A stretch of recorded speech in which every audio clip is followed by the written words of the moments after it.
What's up, everybody, and welcome to a Llama Arts video. Make sure to subscribe to Llama Art, because they make the best animated videos.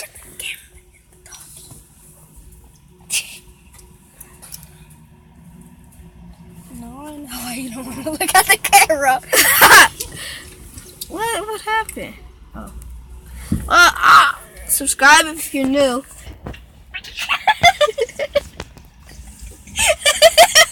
Trying to play it off.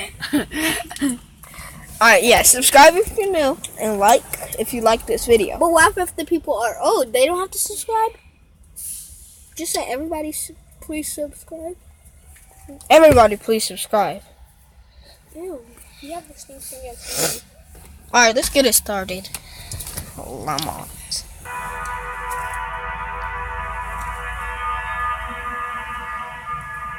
I'm 22 years old, fresh out of college, and I recently got a job at my old high school as a sort of computer intern in the school basement.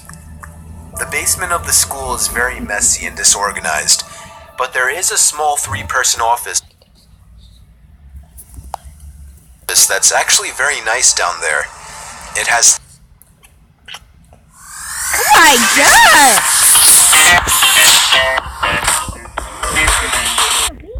Alright, there we go. No 3 disturbance. nice big desks, 2 mini fridges, a flat screen TV mounted on the wall, and oh so satisfying air conditioning, a luxury the students and teachers cannot enjoy in the school. And of course all the school servers and other computery stuff. I got the job because 3 of my old computer teachers flat out adored me. I could actually consider them as real friends, not just teacher figures, so they all helped tremendously in landing me this job. It's been great, until something that happened a few weeks ago. My 2 co-workers that shared the office with me, Dave and Gary, weren't in the office at the time. They were upstairs working on papers or whatever. I was eating my sandwich during my lunch break when I got a phone call from one of the women in the front office telling me the school was on lockdown and that somebody, possibly armed, had entered the school. There wasn't much that I could do other than turn off the lights because, surprisingly, as nice as this little office was, it didn't have an actual door to it, just a big opening, and the door to the whole basement didn't even have a working lock. For my own safety, I did turn off all the lights in the office and my computer screen. I kept my phone on the desk, texting both Gary and Dave, but they wouldn't respond.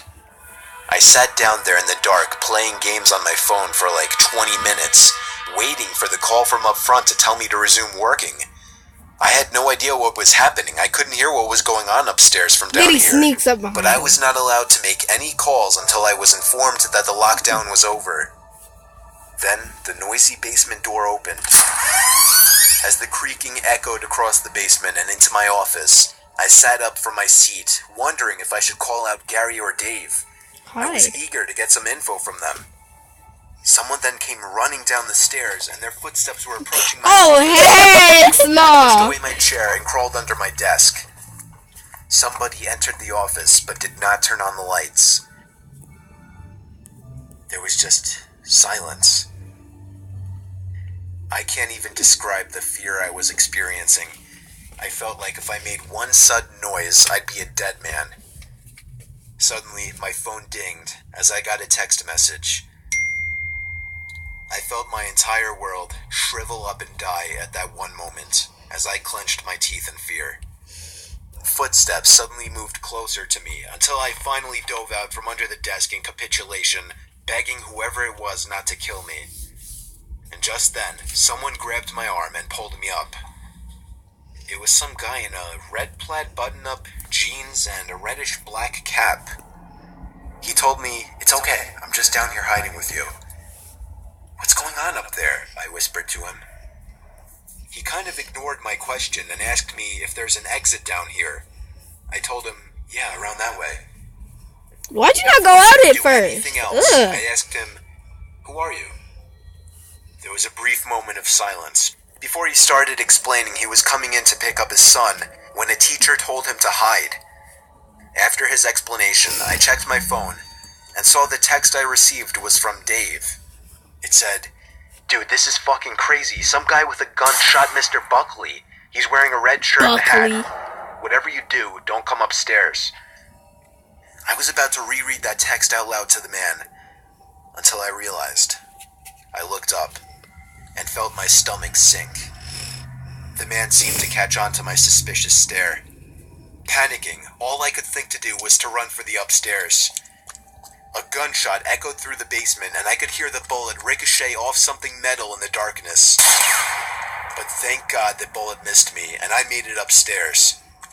Fortunately, police were waiting at all exits, including the basement exit, and caught the man the second he opened the door. More good news. Our teacher, Mr. Buckley, survived the gunshot. It was later determined that the man and Mr. Buckley had some beef for whatever reason, but that was never revealed. All we know is that Mr. Buckley couldn't have done anything that would have warranted this kind of reaction. And I know that the sound of that gunshot will forever echo in my mind. My gosh! Better look behind you. I just did another one. One of the most challenging parts of meditation is what's sometimes called the dark side of the mind. But he was just about to yeet that baby up there like nothing happened. Like, no witnesses. Where'd my baby go? I'm 27 years old. Open the door! 2 blocks away from my parents. My parents are both in their 60s, and my mom has become a very worrisome woman in her old age. Sometimes she walks over uninvited and lets herself in, since I had regrettably given her a key, which can get a bit annoying. Like if I would be out really late on weekends at a bar or with women, I would sometimes come home to my mom sitting in the living room waiting, worried sick. I know you may just think, oh my god, that's crazy, why not just put your foot down and tell her to stop? Well, because you don't know my mom. It's very hard to describe her, but she's the kind of worrisome, innocent little lady that you just can't bring yourself to go against. And I hate to mention, she also has mild dementia. Anyway, this was Saturday night. I think it was around 2 in the morning. I was at a nearby club with a group of college friends, really the only place to hang out in this boring town, and I was getting ready to head home. I said goodbye to all my friends and walked the 3 blocks it took to get back to my house. I walked up my front stoop in my drunken haze and dug my hand in my pocket for my keys. When I grabbed the doorknob, I realized it was unlocked. My mom was here again. I quietly opened and shut the front door, locking it behind me. I put my keys on the kitchen counter and found a note written in my mom's handwriting saying, "You forgot this at our house, next to the box of half-eaten cake my parents didn't want." I didn't see my mom anywhere, so I assumed she must have gone upstairs to sleep in the guest bed until I got back, which is something she would commonly do as well. Then I heard footsteps upstairs, confirming it, and that's when I sighed once again. 27 years old, almost 3 in the morning, and she still has to wait up and treat me like a child. Don't talk to me like that. I ran upstairs to